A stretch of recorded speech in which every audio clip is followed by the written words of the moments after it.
Okay, Marianne Pizzatola, president of the New York City Organization of Public Service Retirees. Welcome to the show. You told a very important story, and I'd like to just, how are you tonight, by the way? I'm great, thank you. How are you? Excellent. Now, let's just go through this for a moment. Give me just 1 second here. This is the United States Capitol, right? This is the people's building. You're actually allowed to go in there. You, as an American citizen, are allowed to go in there. And you don't have to, just go on a tour, right? You can go into these buildings. They're ours.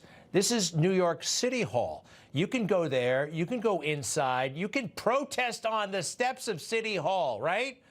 Well, yes, up until recently, take a look at it now. It's under lockdown. It's under lockdown. Look at this picture a little bit more, if you don't mind. You can't see anybody at City Hall these days. They won't let anybody in. It's crazy. This is our house. And Mamdani has made it this way. You can't get in without an appointment, but it doesn't work that way. You're supposed to let the people in. Marianne Pizzatola made a video that got our attention. Take a look. So you walk up to the gate of City Hall, and you're met by a police officer. I said, well, I'd like to make an appointment. How do I do that? Well, he says, you're only allowed to come into City Hall if you have an appointment. And I said, well, if you don't let me into City Hall to make the appointment, how am I supposed to be let in? So then he tells me I have to go here. And I tell him I already did. So then he tells me I have to go here. You know, the city council building across the street. What are you doing here, they said. I said, I don't know. Across the street, they told me I had to come here to make an appointment to see the mayor. And they said, no, you got to go next door. Go to the other building. Mayor Mamdani, when you got elected mayor, I know everyone calls City Hall the people's house. And isn't it a shame that the people can't get into the people's house?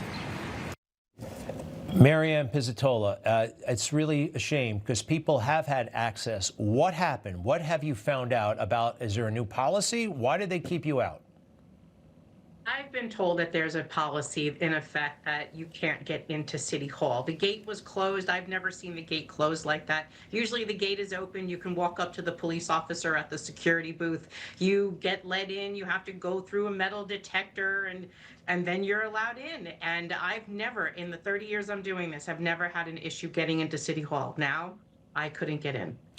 And the mayor expressly said that he'd be available to the people. I mean, he brought it up. As John Travolta would say, he brung it up. Take a look at this from his inaugural. If you are a New Yorker, I am your mayor.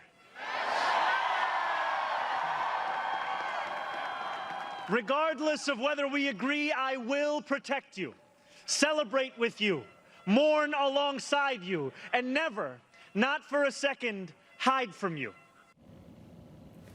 Not for Unless a second. you're a New York City retiree. It's crazy. Now, look, if you got your appointment, and by the way, yes, you represent a lot of people, 250,000 plus, and you should have access, but Joe Schmo should have access too. You're allowed to go in that building until Mamdani showed up and started hiding from people. Anyway, let's talk a little bit about the New York City municipal retirees. What do you want done for them when you get to see the mayor? What are you going to tell them? No, this is about transparency. Right now, retirees are in an affordability crisis. And Greg, this affects your parents as well. Your father was one of the greatest police commissioners in the city of New York with 14 consecutive years of service. He earned these benefits just like we did. So this is important that he gets to hear from us about the crisis that we're in because of the cost that they passed on to Medicare eligible retirees. These are people who are over 65 years old on disability, line of duty, widows and widowers. So 9/11 people, like this affects a lot of people and we can't just go out and make more money. So I want him to sit with us. And I'll tell you, it's been 466 days since I last spoke to him. And I ask him for a meeting once a month and I am ignored. My members are calling 311. My members are emailing, and we are all ignored. And you know what? He made a big stink. Oh, we're going to be expert and excellent at services, right? We're going to be responsive and all that nonsense. By the way, tell us a little bit about you're a municipal retiree yourself. I understand you were an EMT, an emergency medical technician. Wow, you've seen it all, I bet. I have, and I'm a 9/11 responder as well. This does affect 9/11 responders and survivors. This is really important that we're able to protect our health care and try to roll back some of these senior taxes that they imposed on us for the first time in 60 years. So this is really important that he does listen. You see my members on the screen, you're showing photos. I mean, this is what it's about. We're out there protesting. My oldest retiree is 100 years old, Greg, retired New York City firefighter.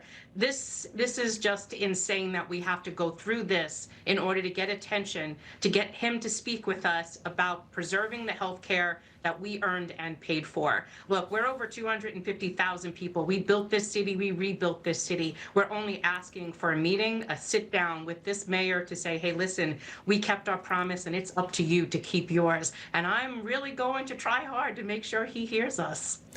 Excellent. Marianne Pizzatola, thank you very much. When somebody asks you about your job as an EMT, what case comes to mind? What was the most gratifying thing you did as an EMT? Oh my gosh, there's so many, Greg. I can't pick one. Serving the people of New York and helping people in their time of need, that was my job. I love Did you ever EMS. like deliver a baby in the back of a cab or something like that, or what?